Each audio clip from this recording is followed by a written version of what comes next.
Muchas gracias, Pastor Archbold. Es un placer estar aquí otra vez en casa. De verdad que nosotros consideramos esta casa fuera de casa. Quiero hacer una pequeña corrección al programa. El programa dice pastor jubilado. Me jubilaron antes de tiempo, porque en realidad estoy muy activo.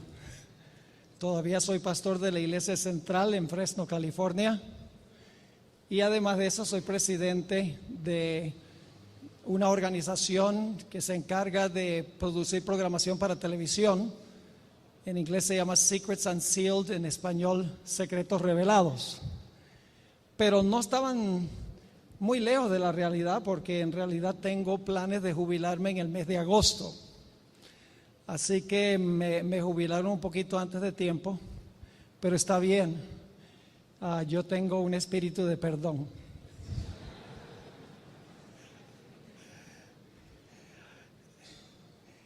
En realidad siempre es un gozo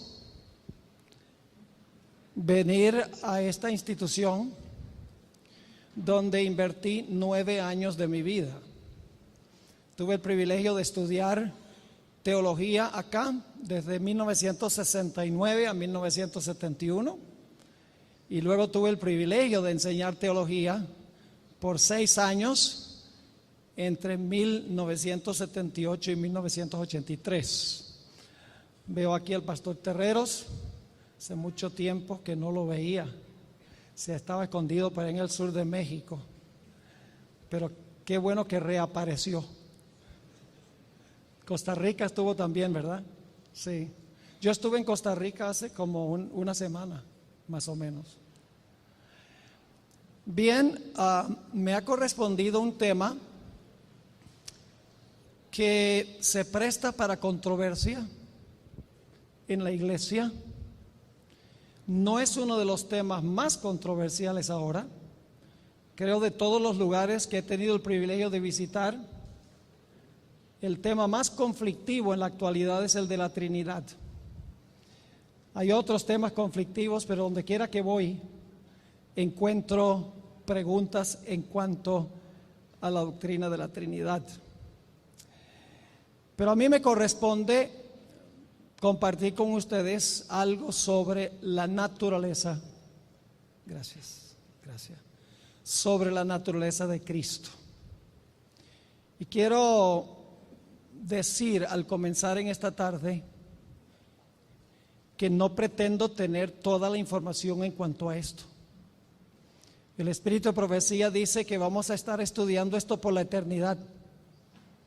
Así que si vamos a estudiar la encarnación por la eternidad, lo que podemos saber ahora con mentes humanas afectadas por el pecado es muy limitado, suficiente nada más para poder llegar allá.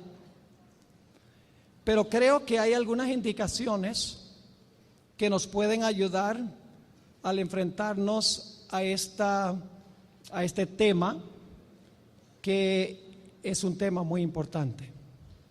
Quiero en primer lugar mencionar que en mi biblioteca tengo muchos libros sobre este tema. Lamentablemente la mayoría de ellos no están en español, pero hay un libro en particular que está en inglés que quiero mencionar.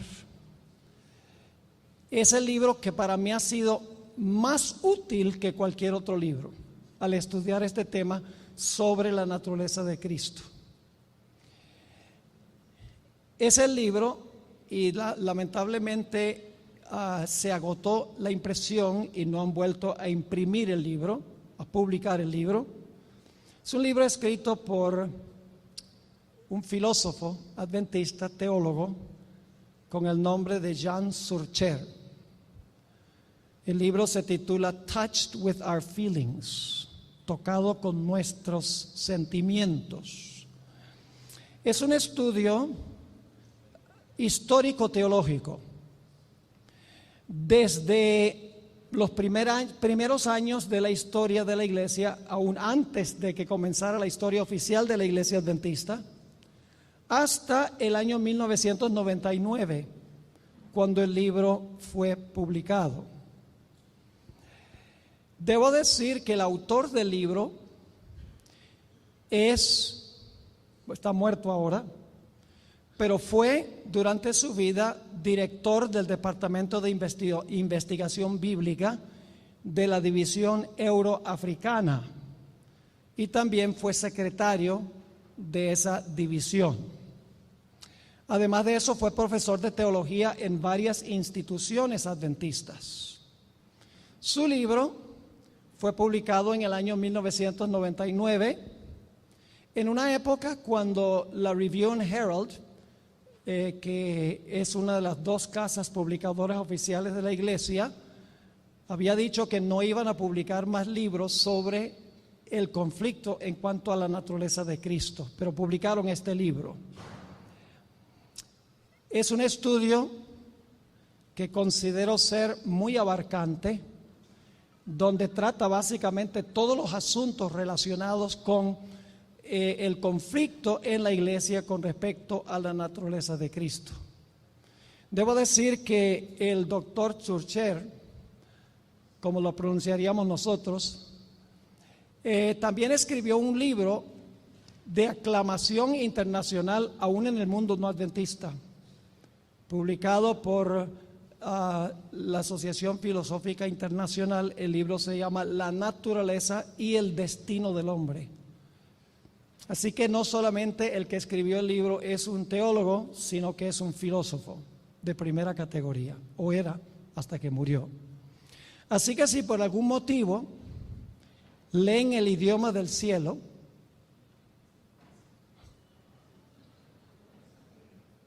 la gente está dormida, Ángel. Si leen el inglés, este libro lo pueden conseguir en Amazon. Hay unos pocos ejemplares ahí, creo que habían 14 cuando yo chequeé la última vez. Y yo sé que ustedes les requieren leer inglés aquí en el departamento, que es una buena cosa. Así que sería bueno conseguir un ejemplar de este libro.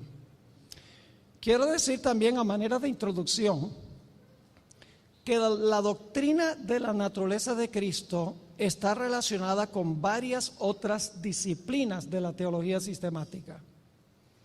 No podemos aislar la cristología como una disciplina en sí misma, porque el asunto de la naturaleza de Cristo está relacionada también con la soteriología, con la doctrina de la salvación. Está involucrada también con la antropología, porque estamos hablando de la naturaleza humana de Jesús. Está relacionada con la escatología. Si es posible ganar la victoria sobre el pecado antes de cerrarse la puerta de la gracia con el mismo poder que tuvo Jesús. Así que tiene una relación con la escatología. Y también tiene una relación con la neumatología, con la doctrina del Espíritu Santo. Porque Jesús nunca hubiera podido vencer sin el Espíritu Santo acompañándolo a cada paso de su diario caminar. Así que no podemos aislar la cristología de las otras disciplinas de la teología sistemática. Tenemos que relacionar todas estas disciplinas en un entero. Ahora, cuando yo estudio un tema, siempre me gusta en primer lugar formular una serie de preguntas para luego investigar y hallar la respuesta a esas preguntas. Así que voy a comenzar compartiendo con ustedes algunas preguntas relacionadas con este tema y luego vamos a procurar responderlas. Y debo decir algo: la Iglesia Adventista del Séptimo Día en la actualidad no tiene una posición oficial sobre el asunto de la naturaleza de Cristo. En la iglesia hay dos grandes posiciones. Conozco eruditos muy buenos en ambos lados del espectro. Yo voy a compartir con ustedes el punto de vista que yo creo que es correcto a la luz de lo que yo he estudiado. Pero yo sé que hay otros que han estudiado el tema y han llegado a otras conclusiones. Son buenos teólogos, no son malas personas, también han hecho un estudio intenso. Entonces, ¿qué hacemos nosotros? nosotros debemos estudiar el tema por nosotros mismos. No debemos depender de lo que dice Ángel Manuel Rodríguez, a quien yo he respetado por años. Yo lo quiero mucho a él, a pesar de que es puertorriqueño. O tal vez por causa de ser puertorriqueño. Pero no debemos depender de la posición de Ángel Manuel Rodríguez, ni de la posición de Esteban Bor. Cuando hay dos diferentes posiciones, nosotros personalmente debemos ir a la Escritura y al Espíritu de Profecía y estudiar el asunto por nosotros mismos. Y debemos alcanzar nuestras propias conclusiones a la luz de la información que estudiamos. Así que voy a formular a Olga algunas preguntas que me hice al estudiar este tema a través de muchos años. En primer lugar, ¿qué es una naturaleza pecaminosa? ¿Y qué es una naturaleza no pecaminosa? Esa es la primera pregunta. La segunda pregunta es esta: ¿es pecado tener una naturaleza pecaminosa? ¿O es pecado permitir que la naturaleza pecaminosa se exprese en acción, en pensamiento y en palabra? ¿Entendieron la pregunta? Yo no voy a ser muy filosófico aquí. Voy a hablar de una forma clara, sencilla, porque ustedes tienen que regresar a sus iglesias y ustedes tienen que compartir esto de una forma inteligible para los miembros de sus iglesias. Así que la pregunta ¿es pecado tener una naturaleza pecaminosa? ¿O es el pecado permitir que la naturaleza pecaminosa se exprese en acción, en pensamiento y en palabra?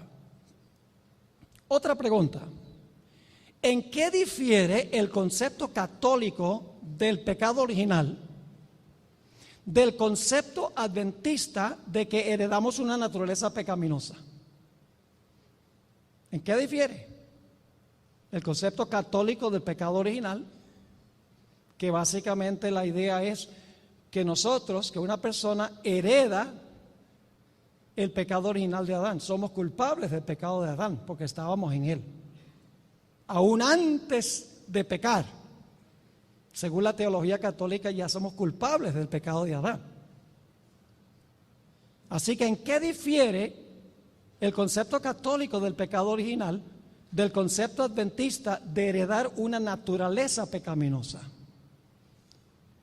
Otra pregunta: todos concordamos que Jesús es 100% hombre y 100% Dios. Y yo diría que si nosotros no creemos que Jesús es 100% hombre y 100% Dios, entonces nosotros somos herejes. Sería una herejía decir que Jesús no fue 100% hombre y 100% Dios y sigue siendo hasta el día de hoy. Pero la pregunta clave es esta: ¿qué clase de humanidad tomó Jesús cuando vino a esta tierra? ¿Fue la naturaleza de Adán antes de Adán transgredir la ley de Dios? ¿O fue la naturaleza de Adán después de transgredir la ley de Dios? ¿O será que hay una tercera opción que no sería igual que antes o igual que inmediatamente después? ¿Será que hay otra opción?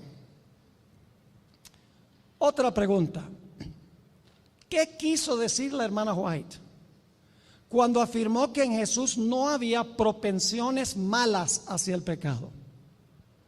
¿Qué es una mala propensión hacia el pecado?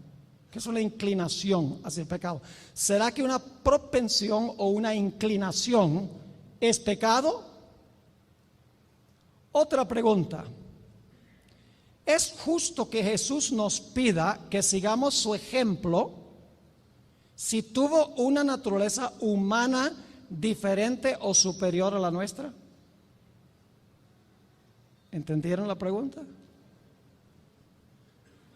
Sería como Superman si existiera. sale volando y dice, seguid en pos de mí. No podríamos hacer eso, porque Superman tiene poderes, sabemos que no existe, ¿no? Pero tiene poderes que nosotros no tenemos. Así que es justo que Jesús nos pida que sigamos su ejemplo si tuvo una naturaleza humana diferente o superior a la nuestra. Siguiente pregunta. ¿Tendrá Dios al final de la historia, y aquí entramos a la escatología, un pueblo que vencerá por completo el pecado en acción, palabra y pensamiento, en carne pecaminosa, así como lo hizo Jesús?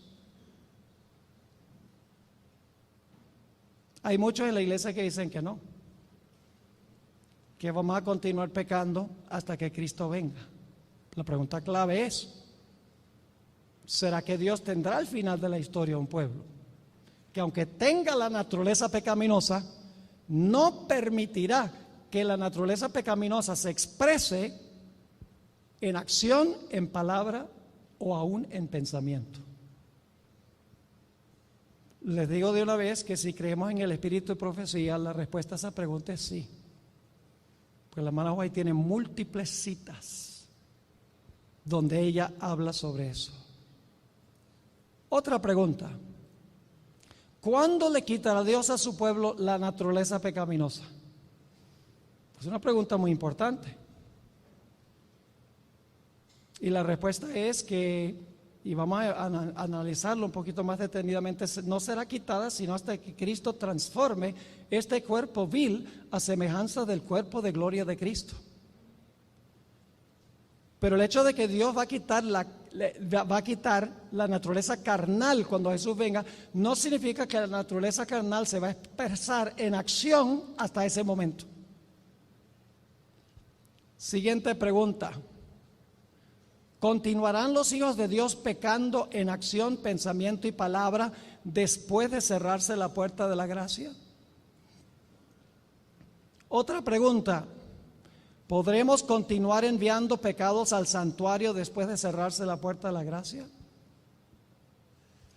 Otra pregunta. ¿Existe alguna evidencia fuera del espíritu de profecía que indica que tendremos que vivir durante el tiempo de angustia sin intercesor? Y finalmente, ¿se distinguirá en alguna manera la generación final de todas las demás generaciones de la historia? Yo quiero decirles que yo creo que la generación final va a ser una generación especial, por dos razones. Van a vivir en una época de la historia tan terrible cual nunca se ha visto en la historia del planeta. Y en segundo lugar, van a recibir un poder de parte del Espíritu de Dios que jamás se ha visto tampoco en la historia. Por eso la generación final será una generación especial. Ahora, permítame mencionar algunas cosas que no son negociables cuando hablamos de la naturaleza de Cristo. Estos son puntos no negociables. Número 1, tenemos que afirmar que Jesús es 100% Dios y 100% hombre, y que nunca empleó su poder divino para librarse de la tentación.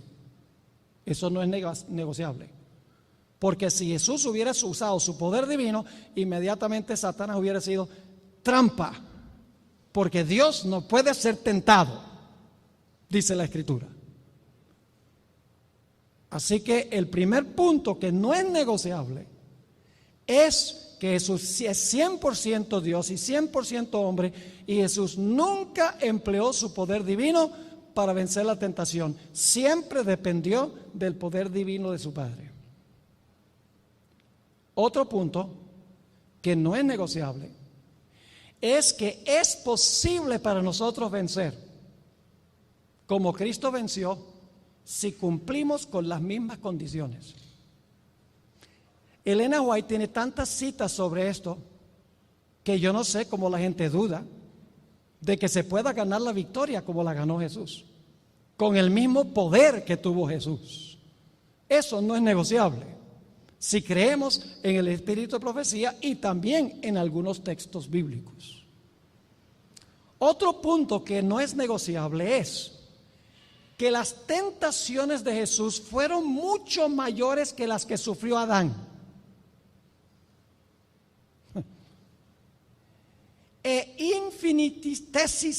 Bueno, esa palabra ni siquiera la puedo pronunciar. Infinitesimamente mayores que las nuestras. ¿Cuántos de ustedes han sido tentados de convertir piedras en pan? Sabiendo que lo podrían hacer. ¿Cuántos de ustedes han estado en el huerto de Getsemaní con Satanás torturándolos y diciéndoles, si tú sigues adelante con esto, vas a perderte para siempre y nunca vas a volver a ver el rostro de tu Padre? ¿Cuántos de nosotros hemos cargado todos los pecados de toda la raza humana que jamás se hayan cometido, se están cometiendo o se van a cometer? Ninguno. Algunos dicen que Jesús tenía ventajas sobre nosotros. No, Jesús era desventajas comparado con nosotros. Sus tentaciones fueron inmensamente mayores que las nuestras y que las que sufrió Adán en el huerto del Edén, porque Adán no ayunó 40 días y 40 noches, por ejemplo, antes de ser tentado.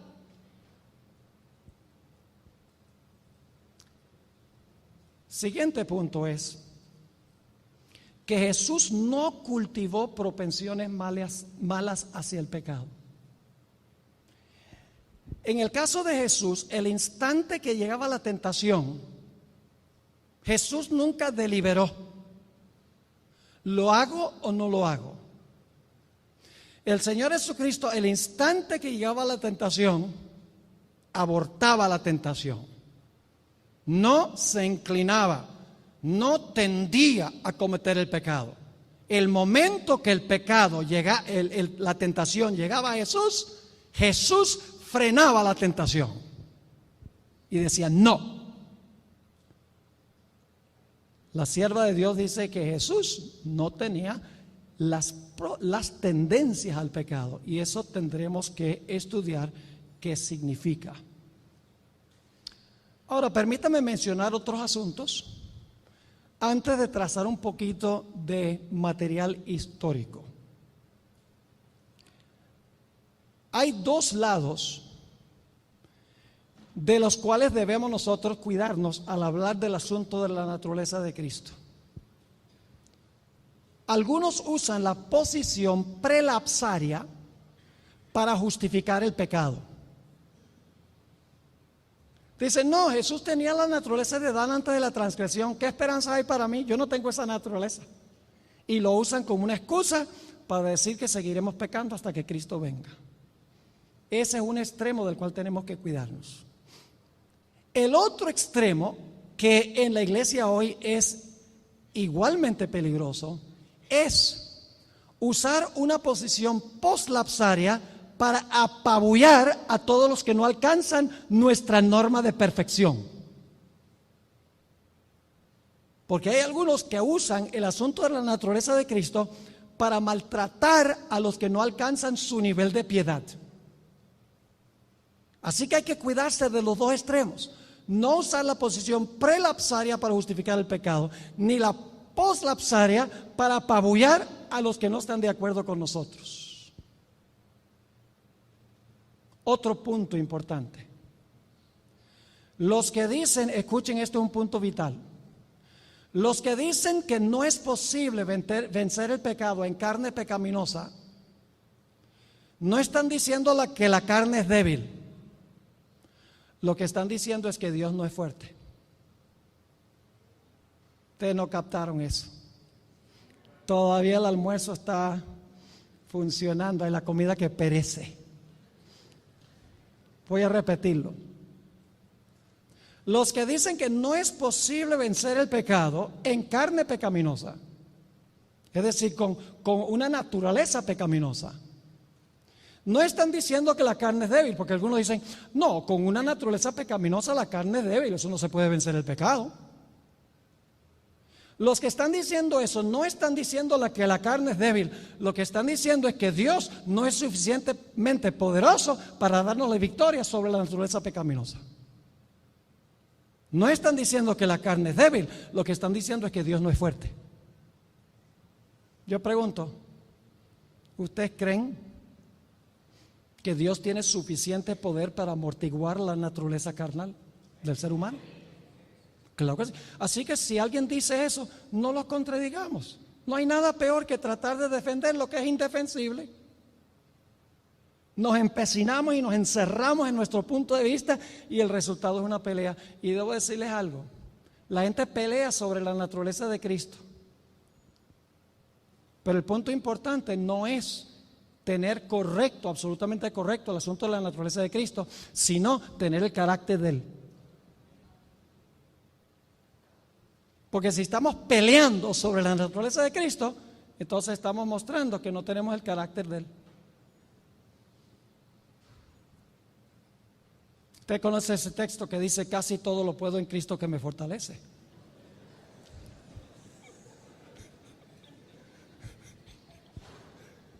O algunos lo leen así: todo lo puedo menos vencer el pecado en Cristo que me fortalece. Todo lo podemos en Cristo. Inclusive subyugar el corazón más carnal, el Espíritu Santo lo puede hacer. Hay poder sin igual poder, como dice el himno. Otro punto que quiero mencionar antes de entrar en los aspectos históricos, y este es un punto muy importante. Ante la vista de Dios, los que son más santos son los que se consideran menos santos. ¿Me oyeron lo que dije? Ante la vista de Dios, el que menos santo se siente, para Dios es más santo.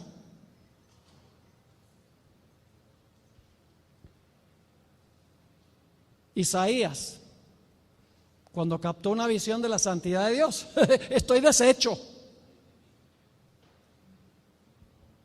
Cuando Pedro se encontró con Jesús: apártate de mí, que soy hombre pecador.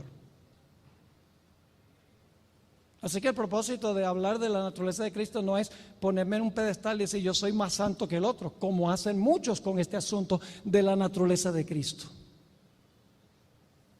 Escuchen, mis hermanos y hermanas, mientras más nos acercamos a Jesús, más imperfectos nos vemos a la luz de su perfecta santidad. Y cuando vamos al Getsemaní y a la cruz del Calvario y vemos el sufrimiento de Cristo y le preguntamos: ¿por qué te pasó eso? ¿Por qué es que tú rogaste que se te quitara la copa 3 veces, la copa de la ira de su propio Padre? ¿Por qué clamaste en la cruz: Dios mío, ¿por qué me has desamparado? El Señor Jesucristo contesta: por tus pecados. En ese momento yo voy a odiar el pecado por lo que el pecado le hizo a Jesús. El pecado se vence no comparando mi vida con otra gente, ni aún comparando mi vida con la ley, sino comparando mi vida con el modelo perfecto que es Cristo Jesús, y viendo lo que el pecado le costó al Señor Jesús. Esa es la fórmula para vencer el pecado. Y la razón por la cual no estamos venciendo el pecado es porque estamos contemplando todo menos a Jesús, últimamente. Ahora voy a compartir con ustedes algunos datos históricos, a grandes rasgos, porque, bueno, yo he leído varios libros. Si ustedes leen este libro, tienen muchísima información sobre la historia de este asunto de la naturaleza de Cristo y la historia de la iglesia adventista. En primer lugar, quiero decir que la iglesia sí ha cambiado su cristología. A partir de la década de los años 50, la iglesia adoptó una nueva cristología. Quiero compartir con ustedes algunos de los pensadores y lo que dijeron sobre la naturaleza de Cristo antes de por ahí el año 1950. Sería bueno empezar tal vez con el pastor Jones y el pastor Waggoner, los dos predicadores del famoso Congreso de Minneapolis en el año 1888. La hermana White en repetidas ocasiones endorsó el mensaje que predicaron estos dos campeones de la fe. El pastor Waggoner, E.J. Waggoner, escribió mucho sobre cristología. Y en uno de sus libros, o en varios de sus libros en realidad, nos insta a mirar la genealogía de Jesús según Mateo 1 para ver qué humanidad le fue transmitida a Cristo. Allí se menciona sus antecesores según la carne, porque en Romanos 1:3 dice que Jesús fue descendiente de David según la carne. Fue uno de los progenitores del Mesías. Entre esos progenitores estaba el mentiroso Abraham, el adúltero y asesino David, el idólatra Manasés, entre otros. Rahab la ramera podríamos mencionar. Son los antecesores de Jesús. Jesús nace de ese linaje. El pastor Jones compartía esas ideas con el pastor Waggoner. También dijo que debemos mirar la genealogía de Jesús para ver qué humanidad heredó el Señor Jesucristo. Quiero leerles una cita del pastor Jones, donde dijo lo siguiente: la liberación y la victoria no se ganan quitando la naturaleza humana, sino recibiendo una naturaleza divina que pueda subyugar y dominar a la humana. ¿Captaron lo que leí? Leo de nuevo: la liberación y la victoria no se ganan quitando la naturaleza humana, sino recibiendo una naturaleza divina que pueda subyugar y dominar a la humana. La Escritura nos dice: sed transformados por la renovación de la Escritura no dice, sed transformados por la renovación de nuestra carne, sino transformados por la renovación de nuestra mente. La traslación será por la renovación de nuestra carne, pero tenemos que ser transformados por la renovación de nuestras mentes. Es decir, todos deben desarrollar un carácter santo para en la resurrección recibir carne santa o un cuerpo resucitado. El pastor W. Prescott, gran educador adventista, debo decir que la hermana White escuchó un sermón del pastor Prescott que predicó el 31 de octubre de 1895 en Australia. El texto que usó el pastor Prescott fue Juan 1:14, y la hermana White quedó maravillada de ese mensaje, lo endorsó con palabras muy positivas. Quiero leerles algunas citas del pastor Prescott. Dijo lo siguiente: aun cuando Jesucristo tomó carne de pecado, la carne en la cual pecamos, Él tomó esa carne y vaciándose de sí mismo y recibiendo la plenitud del Dios mismo, Dios fue capaz de guardarlo de pecar en esa carne de pecado. De modo que aunque se manifestó en carne de pecado, es decir, con la naturaleza pecaminosa, Dios por su Espíritu y el poder que moraba en Él, lo guardó sin pecar en esa carne de pecado. En otra cita dice: la carne que Cristo tomó cuando vino aquí es la única carne que alguien nacido de mujer podría haber tomado, es decir, la carne de pecado. En otra cita dice, Él no tomó la semejanza del hombre, así como era Adán antes de su caída, sino que descendió al mismo plano a donde había caído el hombre y tomó sobre sí mismo la carne de pecado. Una cita más, escribió, fue tentado en carne de pecado, no en la carne en que pecó Adán. Y debo decirles que en esta obra muy bien documentada,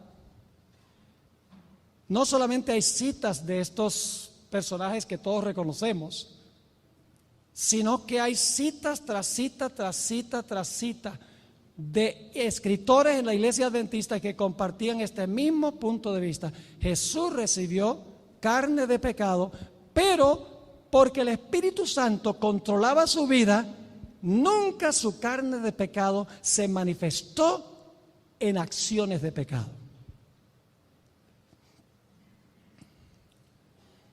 Los católicos y muchos protestantes enseñan la doctrina del pecado original.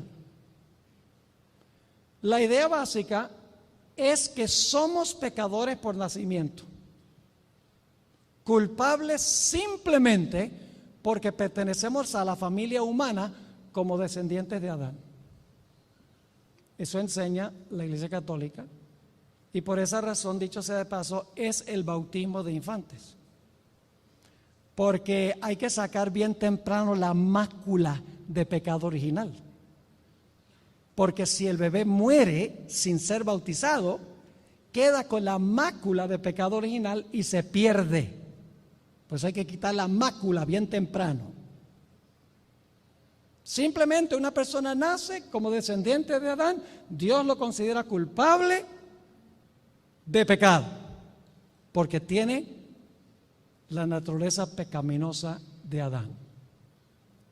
Ahora, desde ese punto de vista, si Cristo hubiese nacido, ahora escuchen cuáles son las implicaciones, si Cristo hubiera nacido con la misma naturaleza pecaminosa de los demás seres humanos, sería un pecador de nacimiento y consecuentemente no podría ser nuestro Salvador. ¿Están entendiendo el punto? Si nacer con una naturaleza pecaminosa significa que Dios lo tiene a uno como culpable del pecado, y Cristo tomó esa naturaleza pecaminosa, entonces Cristo fue pecador desde su concepción y no podría ser nuestro Salvador. Ahora hay un punto que debemos nosotros tener muy en claro, y es que el hombre nace con una naturaleza pecaminosa. Es decir, el hombre nace con un poder en sus miembros que lo incita a pecar. Y yo no creo que haya nadie aquí que pueda decir que no tiene eso. Esta inclinación a pecar, esta naturaleza pecaminosa que nosotros heredamos de Adán, las consecuencias de su pecado, nos lleva a cometer pecados. Es decir, hay que hacer una distinción entre pecado y pecados. Todos nacemos con carne de pecado, es decir, nacemos con una naturaleza pecaminosa que se inclina a pecar, que nos incita a pecar. Y como resultado de eso, de ese poder que mora en nuestros miembros, como dice el apóstol San Pablo, ¿qué hacemos? Cometemos acciones pecaminosas y tenemos pensamientos pecaminosos y hablamos palabras pecaminosas. El apóstol Pablo se refirió a esto que mora en nosotros, estas consecuencias del pecado de Adán, lo llama los deseos de la carne, la ley del pecado que mora en nuestros miembros, los deseos de nuestra naturaleza pecaminosa. En estas expresiones el apóstol Pablo no está hablando de pecados individuales, No está hablando de actos de pecado, sino que está hablando de las tendencias hacia el pecado que nosotros heredamos como consecuencia del pecado de Adán. Pero debemos aclarar que estas inclinaciones naturales hacia la desobediencia solo llegan a ser pecaminosos cuando cedemos a esos deseos pecaminosos que están en el corazón. Permítame leerles una cita que encontramos en Santiago 1, 14 y 15. Santiago 1, 14 y 15. ¿Ustedes conocen este texto? Cuando alguno es tentado, no diga que es tentado de parte de Dios, porque Dios no puede ser tentado por el mal, ni Él tienta a nadie. Sería cosa terrible si Dios fuera el que nos tentara, ¿verdad? Sigue diciendo. Ahora voy a hablar del proceso. ¿Por qué una persona peca? Sino que cada uno es tentado cuando de su propia concupiscencia, de su propia naturaleza carnal, podríamos decir, del viejo hombre, de la naturaleza de la carne del pecado, cuando de su propia concupiscencia es atraído y seducido. ¿Qué hace la naturaleza pecaminosa? Nos seduce ¿a qué? A pecar. Eso es lo que nosotros llamamos tentación. Y ahora escuchen bien. Entonces la concupiscencia, es decir, el deseo, después que a qué, está comparándola aquí con la concepción de un bebé. Dice, entonces la concupiscencia, es decir, ese deseo, esa naturaleza carnal, después que a qué, concebido. ¿Cómo se puede vencer esto? Con un aborto. Hay que abortar al bebé antes que nazca.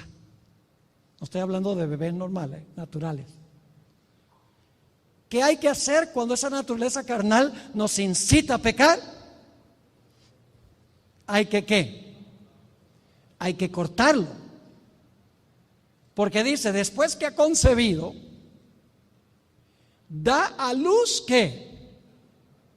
Ahí está, el pecado. Y siendo consumado, da a luz la muerte. Ahí está el proceso. ¿Dónde empieza el proceso? En el corazón. Y yo he contado esta historia antes. A veces cuando yo estaba estudiando en primaria, decía, yo crecí en Venezuela, estudié toda mi escuela primaria en Caracas. ¿Sabe que en el colegio a veces uno aprende unas malas palabras? Entonces yo decía una mala palabra y mi mamá decía, hijo, te voy a lavar la boca con jabón.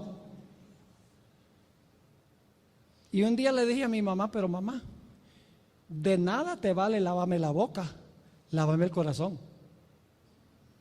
Porque de la abundancia del corazón habla la boca. ¿Dónde hay que abortar el pecado? ¿En la acción o en la intención?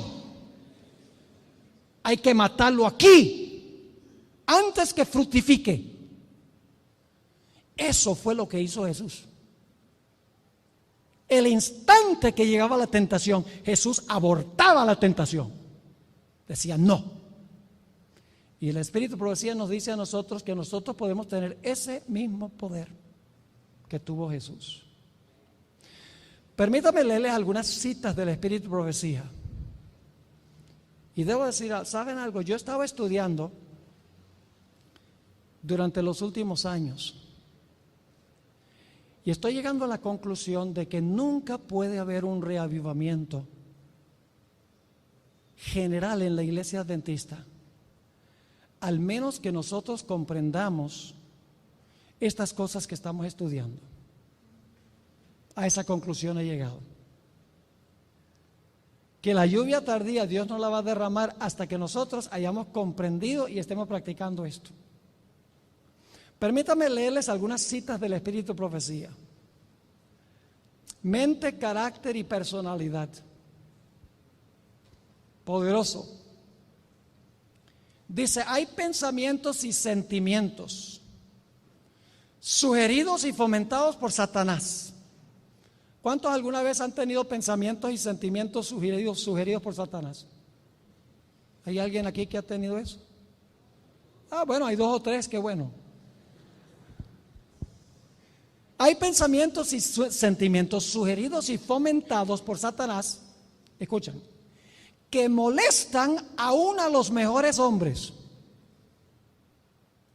Pero si no se los alberga, si se los rechaza por odiosos, el alma no se contamina con la culpa y nadie recibe la mancha de su influencia. ¿Captaron? Hay pensamientos y sentimientos sugeridos y fomentados por Satanás que molestan aún a los mejores hombres, pero si no se los alberga, es decir, si usted no permite que eso esté allí adentro y more, y esté pensándolo, y esté sintiéndolo, y mora sobre ello. Dice, pero si no se los alberga, si se los rechaza por odiosos, el alma no se contamina con la culpa y nadie recibe la mancha de su influencia. Para mí eso es alentador. Aquí hay otra, Mensajes para los jóvenes, página 65. Mediante la fe y la oración, todos pueden cumplir los requerimientos del Evangelio. Ningún hombre puede ser obligado a pecar. Primeramente debe ser ganado por su propio consentimiento. El alma debe proponerse a cometer el acto pecaminoso. Antes, ¿qué es lo que hay que hacer primero? Proponerse a cometer el acto pecaminoso. ¿Dónde sucede eso? Proponerse a cometerlo. Aquí adentro. El problema del hombre no son sus acciones. Nosotros los adventistas somos expertos en condenar malas acciones, pero no vamos a la raíz. ¿Por qué la gente habla malas palabras? De la abundancia del corazón habla la boca. Y ustedes saben que Jesús dijo, no es lo que entra al hombre lo que contamina al hombre, sino lo que sale del hombre. Y luego menciona, del corazón sale toda esta lista de cosas malas. Entonces, la transformación no es en nuestra conducta, sino un dominio del Espíritu Santo sobre la naturaleza carnal. De tal manera que la naturaleza pecaminosa no se exprese en acción. Porque tener la naturaleza pecaminosa no es pecado. El pecado es cuando una persona permite que su naturaleza pecaminosa se manifieste en acciones, pensamientos y palabras pecaminosas. Sigue diciendo la sierva del Señor. Ningún hombre puede ser obligado a pecar. Primeramente debe ser ganado su propio consentimiento. El alma debe proponerse a cometer el acto pecaminoso antes de que la pasión pueda dominar la razón o la iniquidad triunfar sobre la conciencia. Escuchen bien, la tentación, por fuerte que sea, no es nunca excusa para pecar. Los ojos de Jehová están sobre los justos y atentos sus oídos al clamor de ellos. Clama al Señor, alma tentada.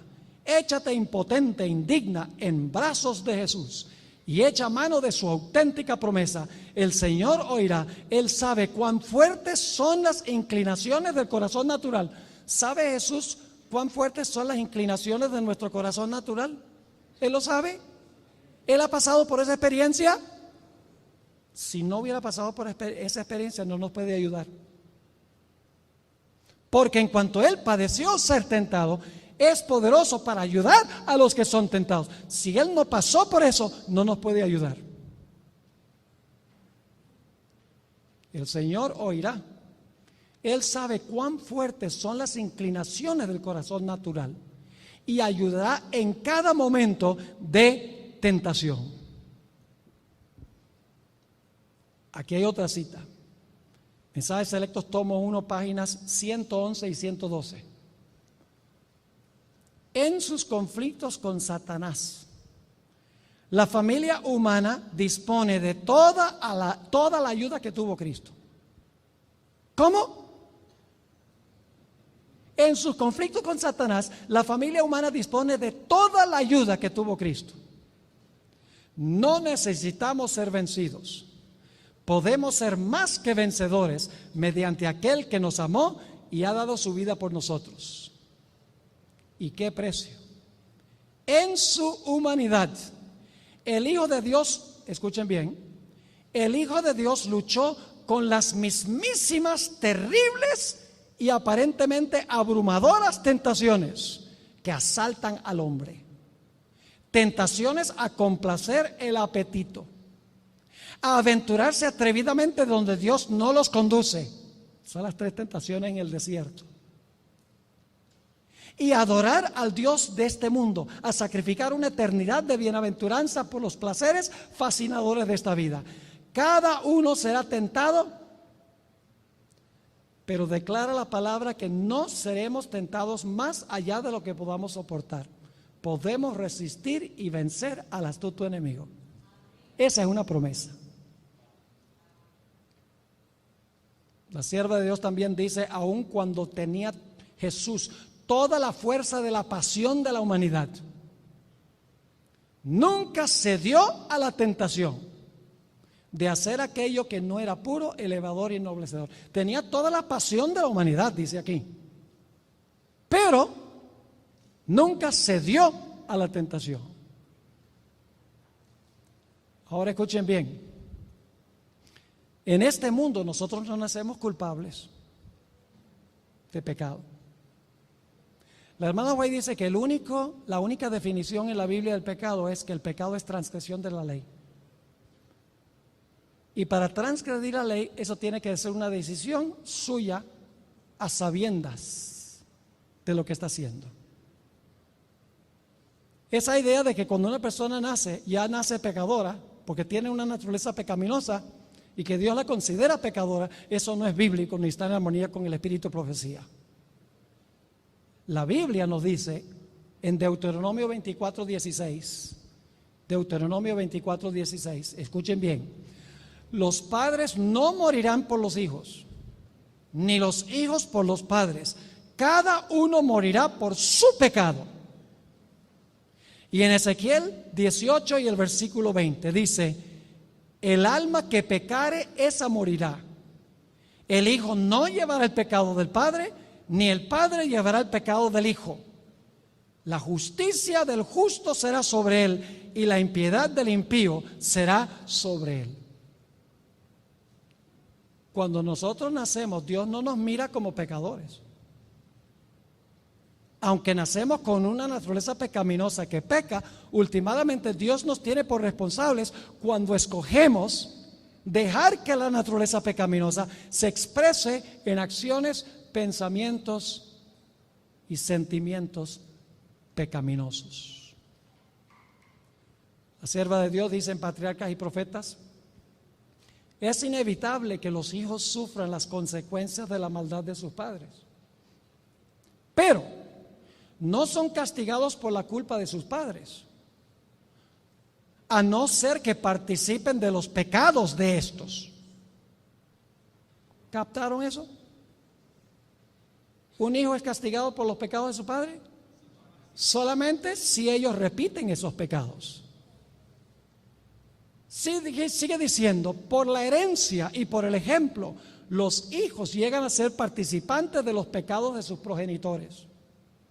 Las malas inclinaciones, el apetito pervertido, la moralidad depravada, además de las enfermedades y la degeneración física, se transmiten como un legado de padres a hijos hasta la 3ª y la 4ª generación. Cuando yo hablo de mayordomía en mi iglesia, Debo decirle, yo tengo algunos miembros de iglesia bien egoístas. Gente de mucho dinero, que no da un centavo de diezmo. Entonces, la forma de lograr de sacarle la plata del bolsillo es predicar mucho sobre el diezmo.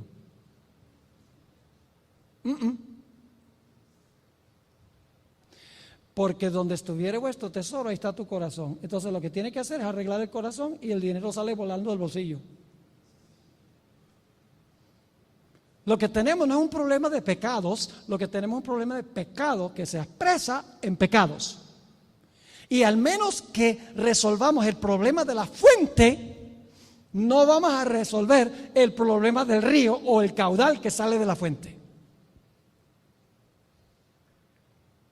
Ahora, permítanme compartir con ustedes que ha habido un cambio cristológico en la iglesia adventista. Esto es innegable.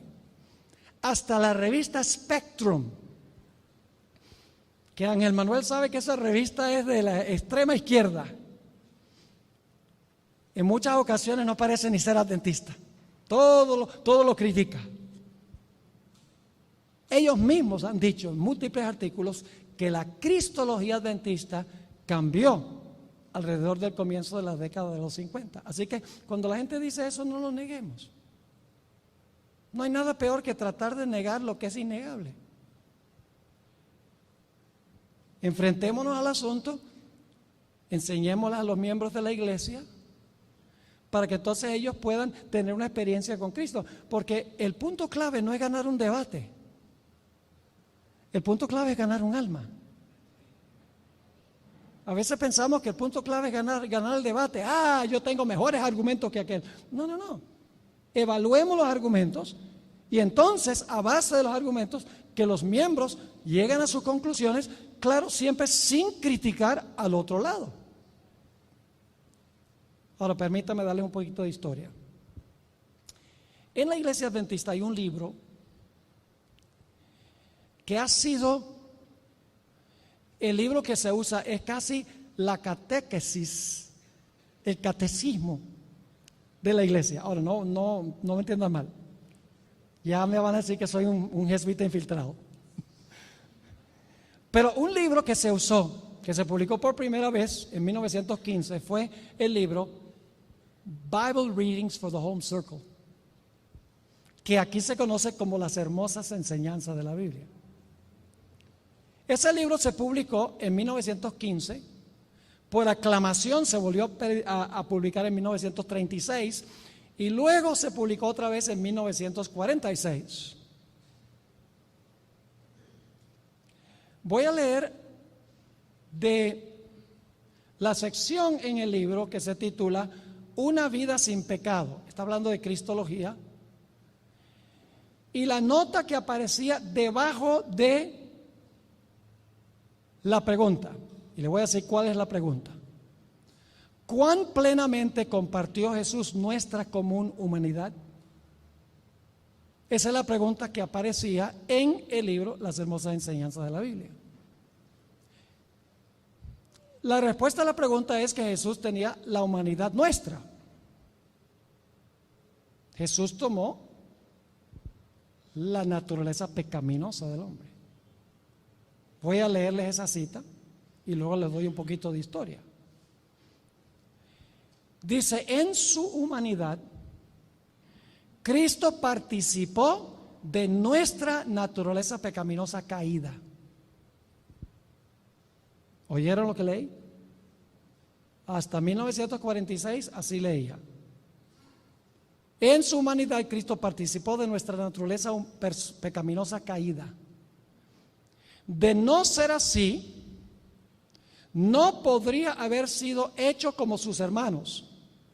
No podría haber sido tentado en todos los puntos como nosotros y tampoco venció como nosotros debemos vencer.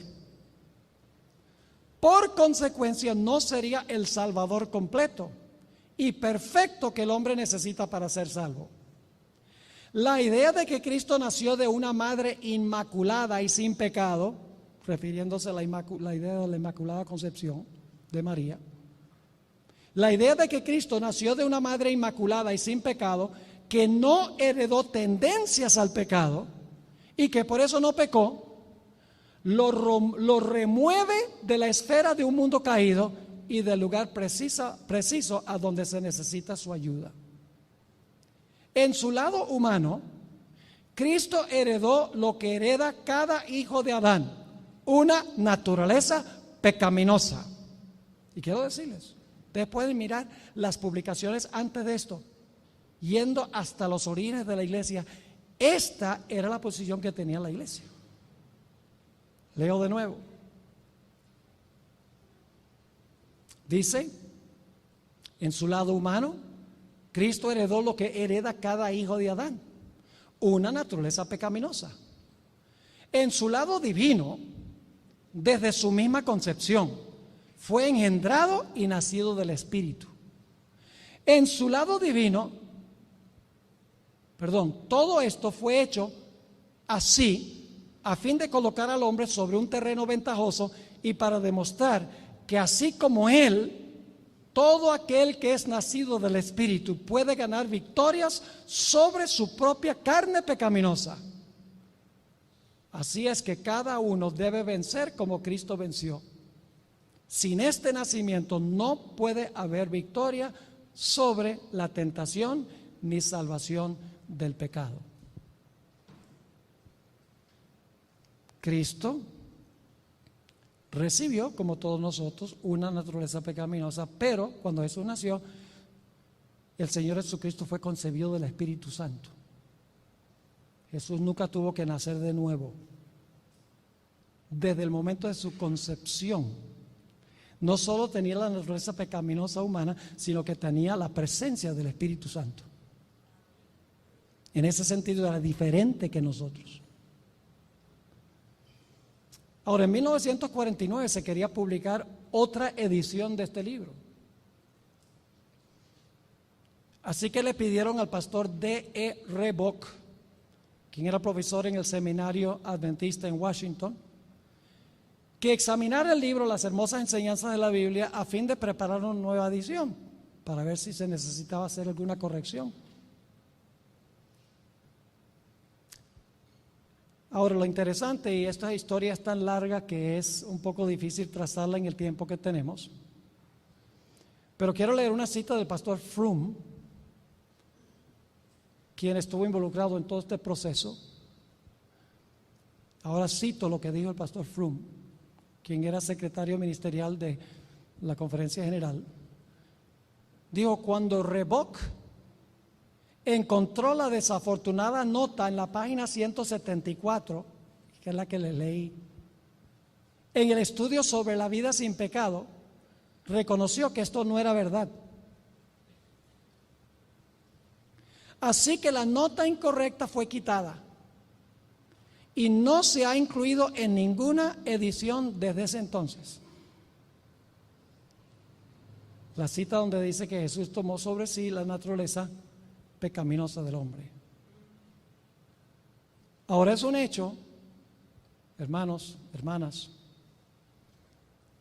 de que en esta época de la historia de la iglesia adventista había un deseo de que la iglesia adventista fuese reconocida por el mundo evangélico como una iglesia en regla, no como una secta o como un culto.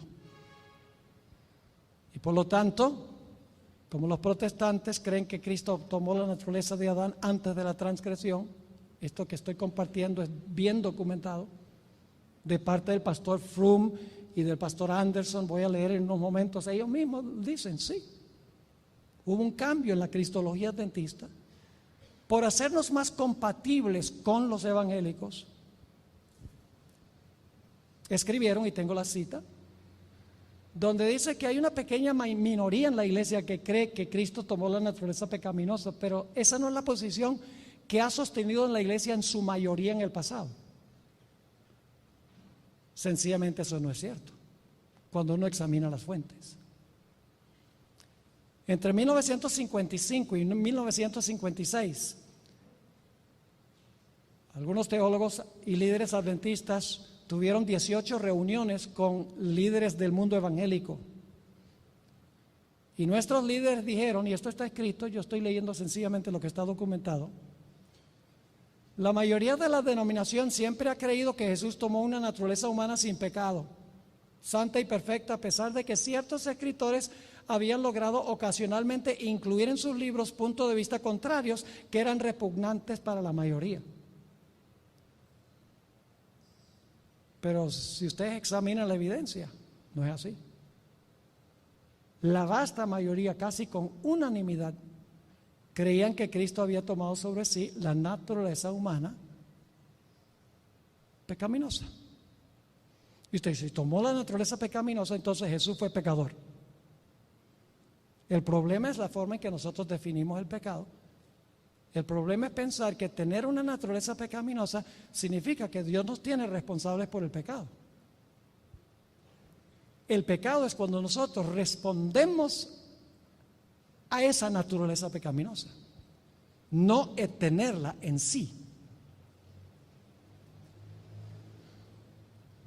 El pastor Froome tuvo mucho que ver con la composición del libro Questions and Doctrine. No hay un libro en la historia de la Iglesia Adventista que haya creado tanto conflicto como este libro Questions and Doctrine, preguntas sobre doctrina. Hasta el día de hoy todavía está creando conflictos. Es interesante, yo me puse a examinar ese libro porque había oído mucho para ver las citas que se incluyeron sobre cristología. Y luego busqué las citas en el original, como lo escribió la hermana White en su contexto. Descubrí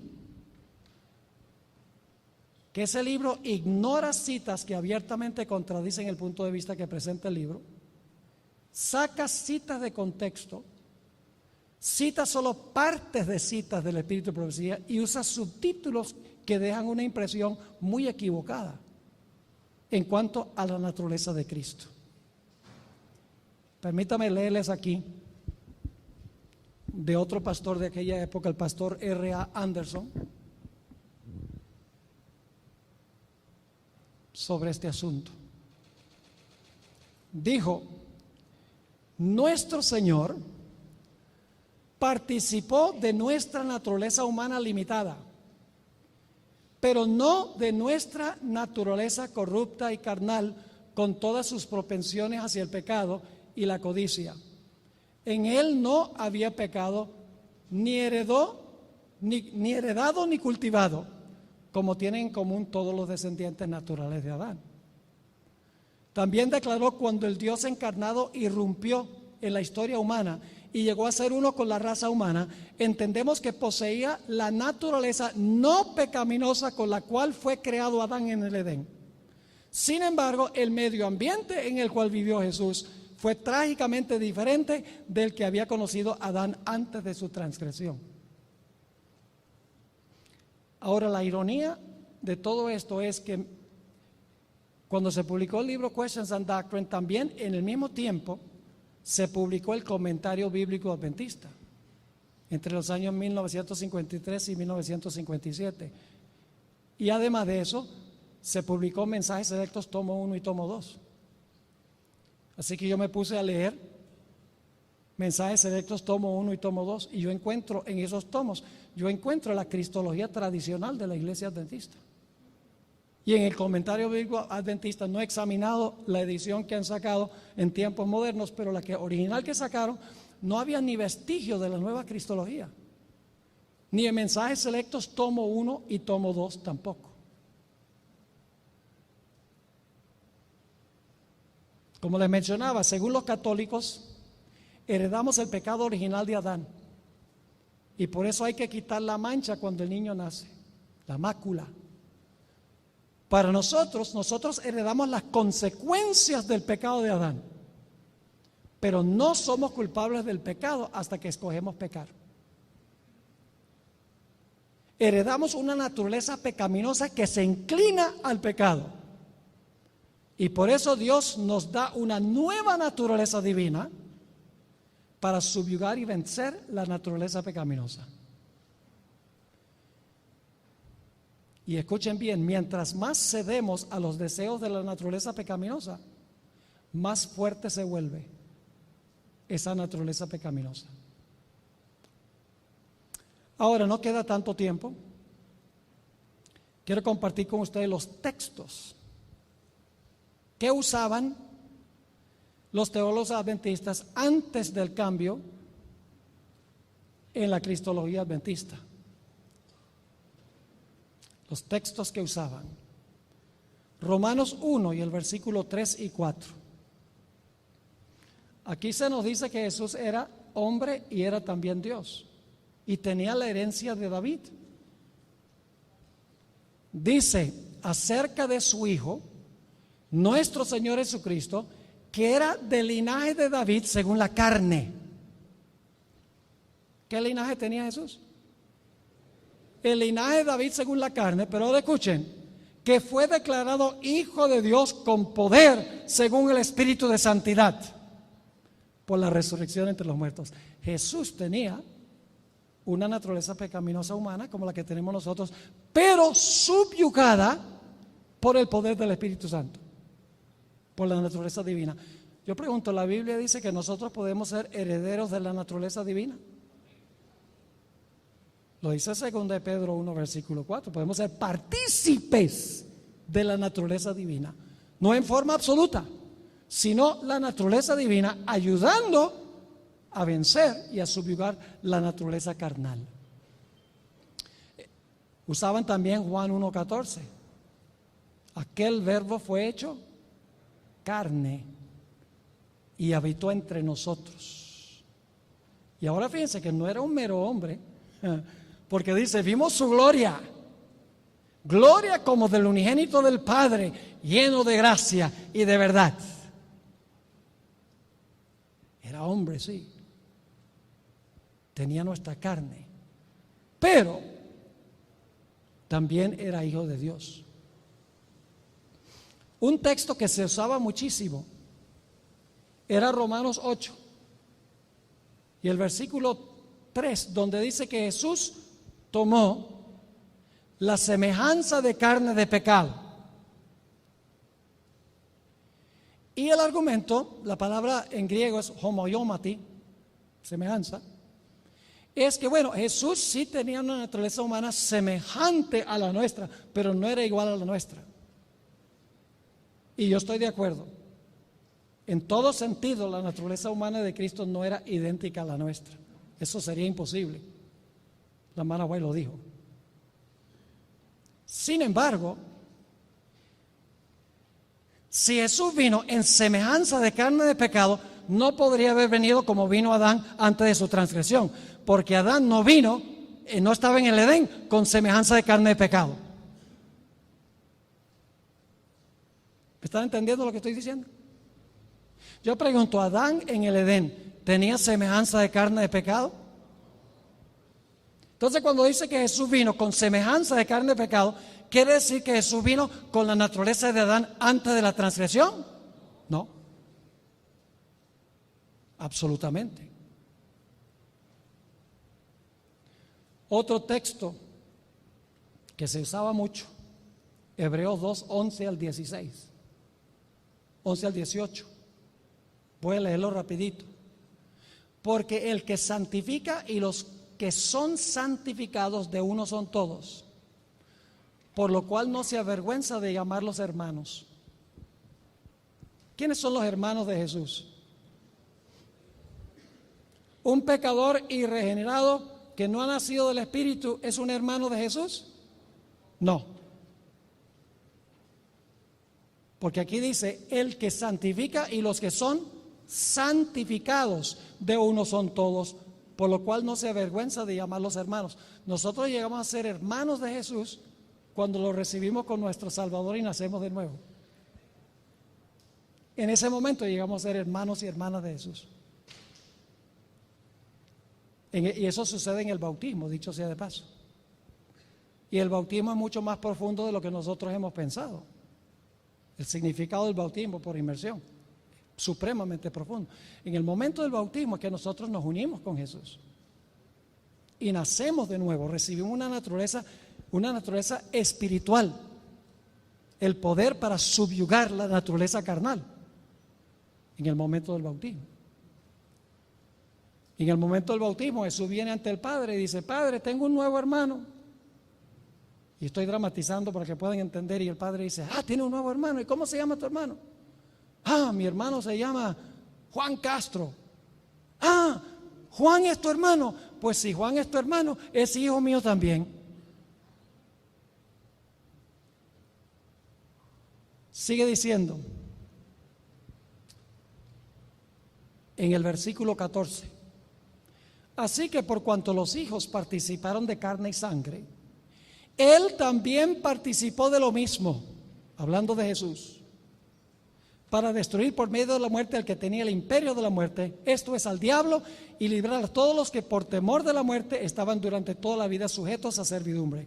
Porque ciertamente no socorrió a los ángeles. Jesús no vino a ayudar a los ángeles, sino que socorrió a la descendencia de Abraham, que somos nosotros.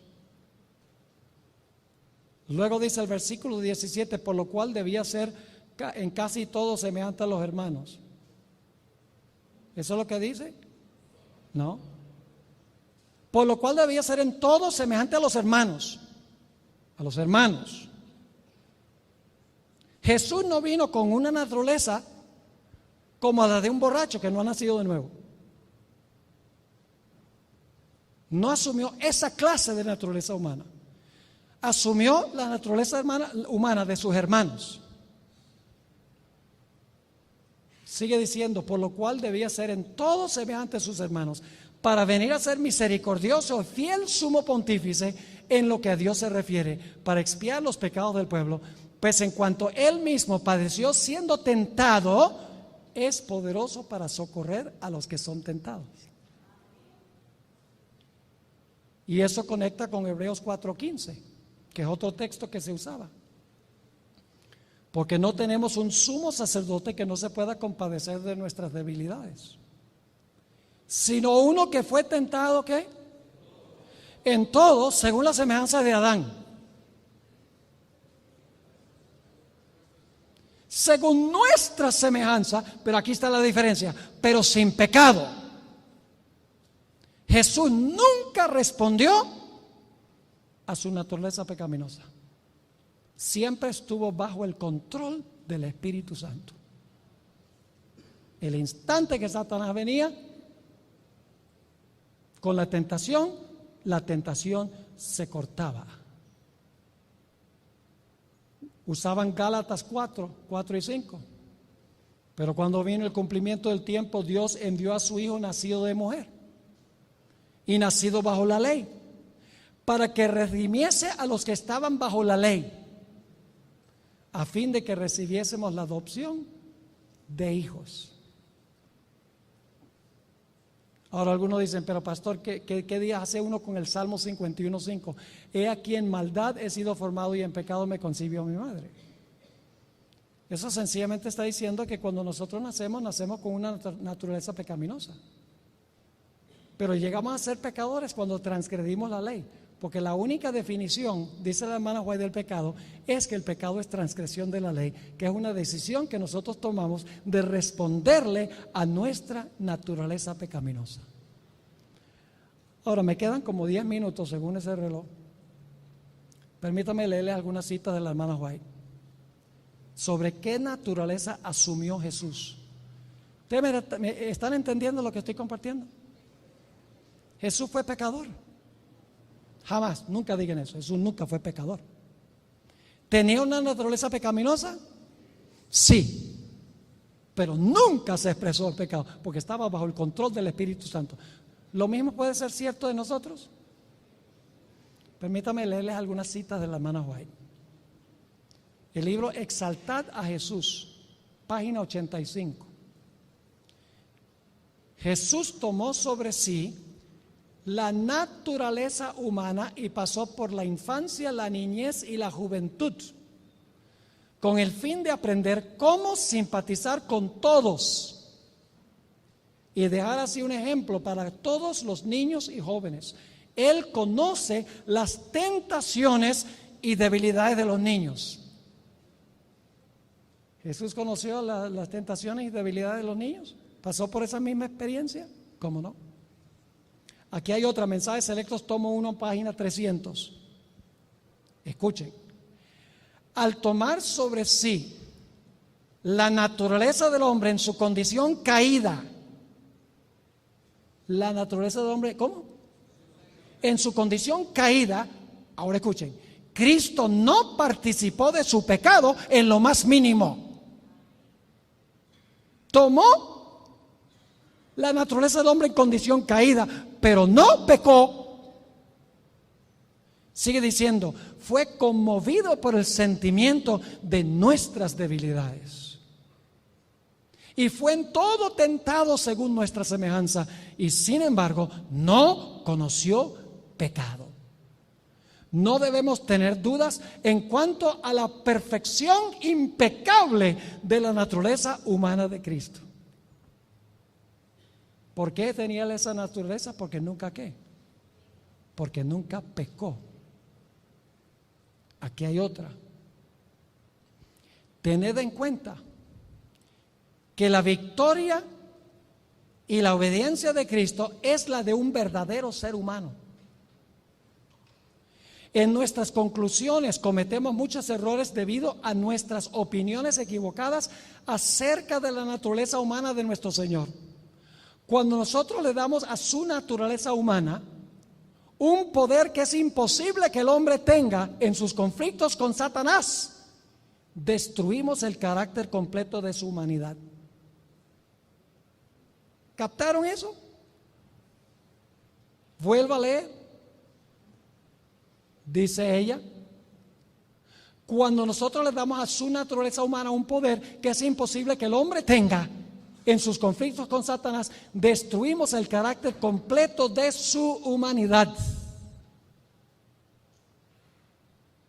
Mensajes Selectos, tomo 2, página 125. Este concepto va hasta el mismo comienzo, inmediatamente después del gran chasco. La hermana White escribió, después del gran chasco hubo pocas personas que se dedicaron de todo corazón a la investigación de la palabra, pero algunos no se desanimaron ni negaron que el Señor los había guiado. A estos la verdad les fue revelada punto por punto y se entrelazó con sus recuerdos y sentimientos más apreciados. Los buscadores de la verdad sentían, escuchen bien, que la identificación de Cristo con su naturaleza y sus intereses era completa. La identificación de Cristo con nosotros era ¿qué? Completa. Primeros Escritos, página 152. Satanás se alegró de nuevo con sus ángeles de que por haber causado la caída del hombre lograba hacer descender al Hijo de Dios de su excelsa posición. Dijo a sus ángeles que cuando Jesús tomara la naturaleza del hombre caído, podría vencerlo e impedir el cumplimiento del plan de la salvación. ¿La naturaleza de quién? Del hombre caído. Aquí está otra, Primeros Escritos 150. También les dijo Satanás, o aquí, este es el caso de Jesús, también les dijo que ellos tendrían una parte que cumplir.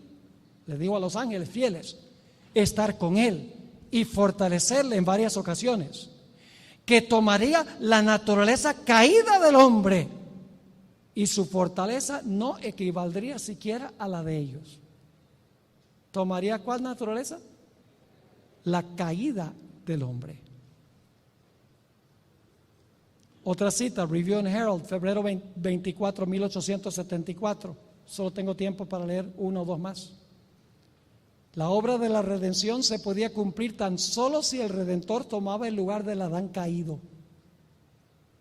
¿Cómo? La gran obra de la redención se podía cumplir tan solo si el Redentor tomaba el lugar del Adán caído.